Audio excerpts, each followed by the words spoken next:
នេះជាផ្នែកខាងក្នុងរបស់រថយន្តដែលថាមិនដែលបានសម្អាតទេក៏លេចជាមួយការប្រឡាក់គឺវាប្រឡាក់ខ្លាំងមែនទែនហើយត្រូវនឹងពឿនេះទៀតក៏អីស្បែកចេះទៀតវាមើលឃើញច្បាស់ខ្លាំងមែនទែនថាតាណាប្រឡាក់តាណាអត់ប្រឡាក់តែតាមដែលខ្ញុំមើលឃើញនោះគឺវាប្រឡាក់ទាំងអស់បើដោយអត់មានចន្លោះទេដោយសារតែការប្រើប្រាស់ប្រចាំថ្ងៃរបស់បងប្អូនណាហើយវាស័កសមមករឿយៗក្អែលក៏វាចេះតែជាប់មកម្ដងតិចវាធ្វើឲ្យកាន់តែច្រើនជាពិសេសរថយន្តដែលថាយើងប្រើប្រាស់មួយច្រើនឆ្នាំហើយបឹកណាស់វាត្រូវតែមានក្អែលជាប់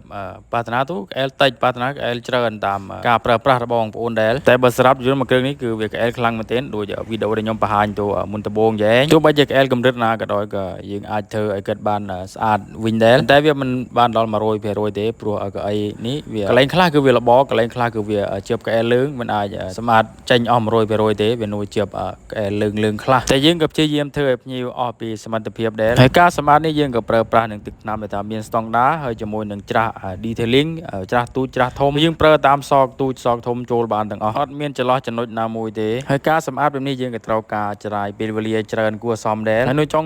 ក្រោយវីដេអូខ្ញុំនឹងដាក់រូបភាពហៅថាប្រៀបធៀបគ្នាថាមុននឹងយើងសម្អាតហើយនឹងក្រោយសម្អាតជាមួយតែវាខុសគ្នាបានកម្រិតណាមិនមកក៏ជួយដាក់បន្ទូអោយផងព្រោះតែការធ្វើការនីមួយៗគឺវាតែងតែធ្វើខុសគ្នាប៉ុន្តែទោះបីជាអាជីពតែមួយក៏ដោយគឺក្បួនក្បាច់ការធ្វើគឺវាខុសគ្នាទាំងអស់នេះជាលទ្ធផលដែលយើងបានក្រោយពេលដែលយើងបានសម្អាតរួចគឺវាខុសគ្នាសឹងតែមេឃហើយនឹងដីចេះហើយបងប្អូនណាដែលមានរថយន្តដែលថាប្រើប្រាស់យូរជាប់កែលចេះបងប្អូនអាចមកទទួលសេវានឹងកន្លែងខ្ញុំនូបានទីតាំងនៃខ្ញុំនូគឺនូសមុទ្រប្រការនូបាំងភ្លីយើងនេះបើសិនជាមកខ្ញុំនឹងអោយតម្លៃពិសេសទៅដល់បងប្អូនដែលថាឃើញវីដេអូនេះសេវាកម្មគឺមានច្រើនមែនទែនសម្រាប់ផ្នែកលាងរថយន្តមានទាំងពូលីរថយន្តលាងម៉ាស៊ីនរថយន្ត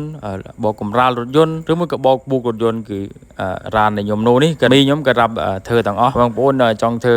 ឬមួយក៏មានចង្អល់យ៉ាងណាណីឆាច់សួរខ្ញុំបានមុនឬមួយក៏វិភាសាជុំខ្ញុំបានមុនក៏បានដែរបើថាមិនទុកចិត្តស្នាដៃនឹងទឹកដៃបងប្អូនអាចចូលទៅមើលវីដេអូខ្ញុំធ្វើបានខ្ញុំធ្វើមួយច្រើនវីដេអូហើយមានរាប់រយនឹងការលាងឡាននេះហើយនឹងការ coating គេហៅខឹបកែវក្បួយនោះបងប្អូនអាចចូលទៅមើលបានគឺវាច្រើនខ្លាំងមែនទែនហើយមើលរួចចាំបងប្អូនសម្រេចចិត្តថាទឹកដៃខ្ញុំកម្រិតណាកម្រិតណីចូលមកខ្ញុំធានាតែមិនអោយបងប្អូនខកចិត្តខកបំណងទេបើមិនស្អាតគឺមិនយកលុយបើមិនតនុយគឺអត់កើតជាអ្នកមានទេតែអ្នកខ្លះតនុយ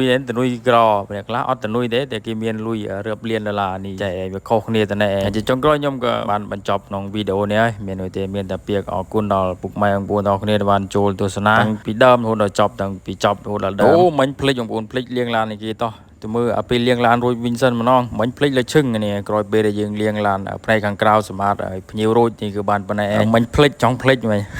ភ្លេចលាងឡាននេះគេ